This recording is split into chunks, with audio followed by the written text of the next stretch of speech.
नमस्कार, चंद्रकांत विभट अमेरिका से।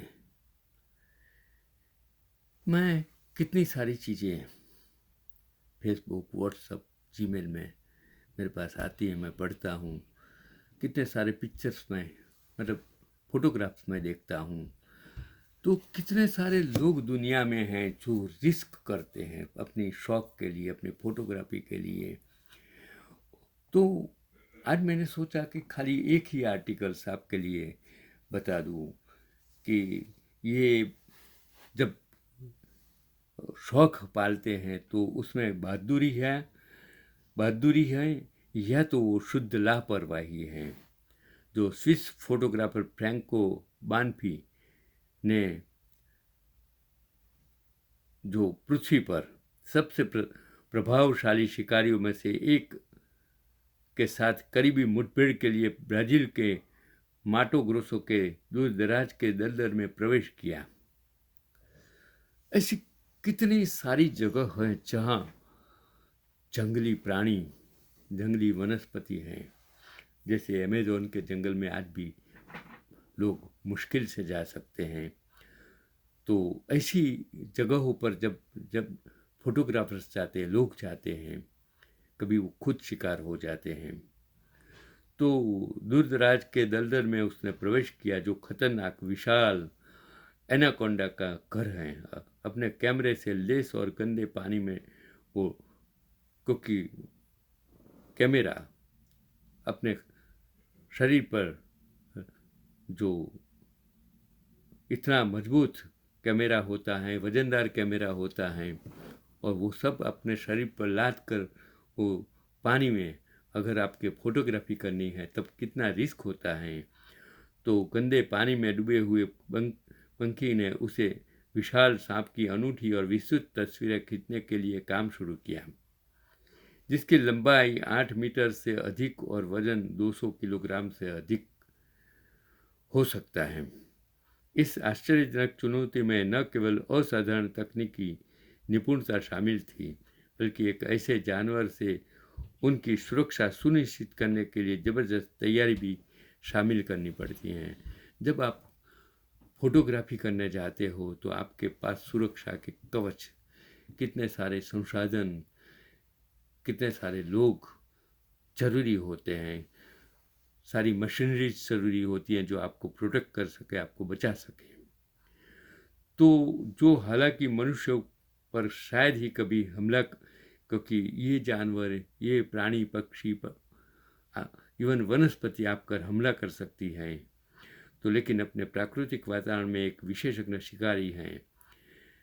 परिणामी छवियाँ इस पौराणिक सरीसृप की महिमा और रहस्य की एक अभूतपूर्व झलक पेश करती हैं, जो इसके निवास स्थान पर चल रहे खतरे के बीच उसके संरक्षण के महत्व पर प्रकाश डालती हैं। कि ऐसे जानवरों को सुरक्षा भी देनी पड़ती है, उसके बारे में जानना भी ज़रूरी होता है, उनसे बचना भी ज़रूरी होता है, उनमें से ज्ञान भी प्राप्त करने की ज़रूरत होती है, उसकी दिनचर्या, जीवनचर्या भी जाननी ज़रूरी होती हैं। वो किस तरह जीते हैं, किस तरह शिकार करते हैं, वो भी फोटोग्राफी जब करते हैं तब कितना रिस्क होता है वो आपको मालूम नहीं होता है। मैंने कितना वीडियो सारा देखा है। तो ये जो ज्ञान और एनिमल क्रेडिट जो आर्टिकल्स मैंने पढ़ा, वो आप तक मैंने पहुंचाने की कोशिश की। फिर एक और भी चीज़ मैं आपको बताना चाहता हूँ, थोड़ी सी मैंने सोचा थोड़े आर्टिकल्स आप तक पहुँचाऊँ कि सिविल इंजीनियरिंग की उत्कृष्ट कृतियाँ जो मैंने तस्वीर में देखी थी कि वो चीन के गुइझोऊ प्रांत में दफाकू ब्रिज है। चीन आज दुनिया में कितने आगे बढ़ गया है टेक्नोलॉजी में, वो आपको समझने की ज़रूरत है।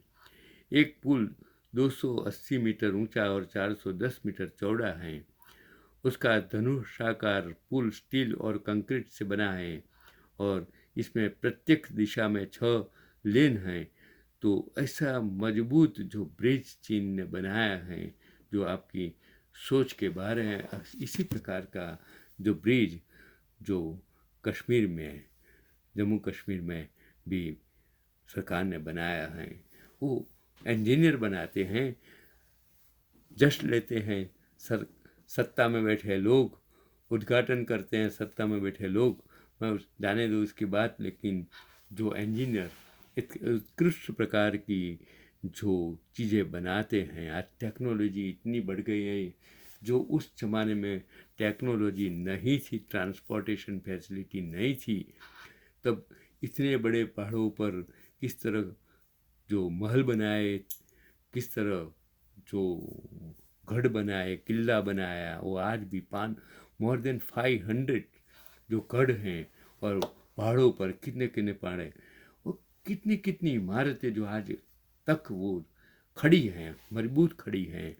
आज ताजमहल देखिए, वो सबसे बड़ा उदाहरण, ताजमहल 300 350 साल पहले बना, आज भी अड़िखम खड़ा है, और संगे मरमर का वो बनाया है। किस तरह बनाया होगा, किस आर्किटेक्ट ने बनाया होगा, वो हमारे लिए एक सोच का विषय है।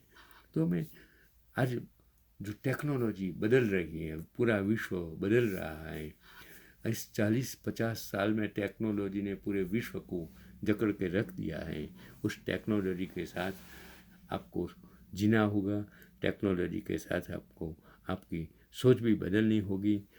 तो अगर आप अपनी सोच नहीं बदलेंगे तो इस टेक्नोलॉजी के साथ आप जी नहीं सकेंगे।